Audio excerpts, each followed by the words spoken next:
Hey guys, welcome back to my channel my lifestyle Geeta 5K। তো আজকের ভিডিওটা আমি এখন থেকেই শুরু করছি। এখন সকালবেলা, তো আমি সকালের ভাতটা খেয়ে নিই। আর তোমরা সবাই আমার চ্যানেলটাকে ততক্ষণ সাবস্ক্রাইব করে দাও।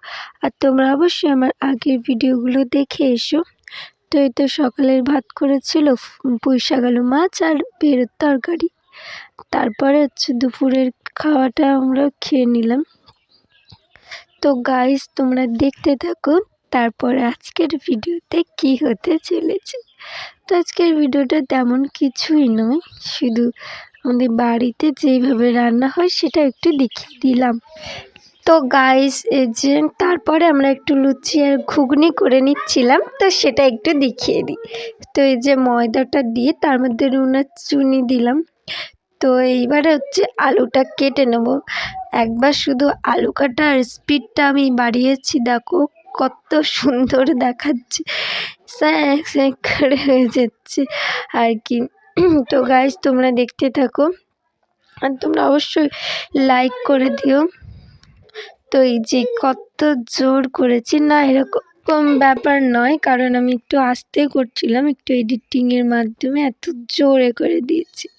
তো যাই হোক, এই যে দেখি ময়দা ঠাসা কমপ্লিট, তার মধ্যে নিয়েছি। তারপরে বেলার কাজ। তার আগে একটু ঘুগনিটাকে সিদ্ধ করতে, আলু আর বুটটা সিদ্ধ করতে বসিয়ে দিই, নাহলে ওটা ততক্ষণ হতে থাকলে ময়দাটাও ততক্ষণ ঠেসে নিয়ে আমরা রেখে দেবো। তো যাই হোক, এইবারে আমরা সিদ্ধ করতে বসিয়ে দিলাম। তারপরে বাবা বেলে নিচ্ছিল, আর এইবার ভেজে নেব। তোমরা দেখতে থাকো। এই যে বেলা তো কমপ্লিট, এইবার ওদিকে তেল দিয়েছি সবে। তো একজন বেলবে আর একজন ভাজবে।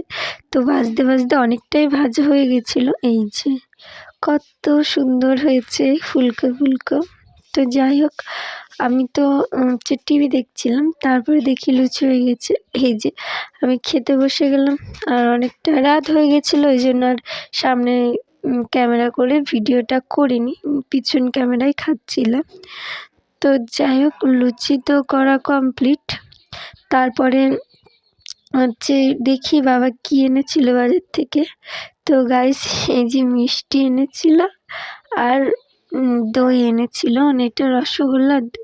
তো আজকের ভিডিওটা এই পর্যন্ত। ভালো লাগলে অবশ্যই লাইক করবে, সাবস্ক্রাইব করবে, চ্যানেলটাকে কমেন্ট করতে ভুলবেন না। বাই।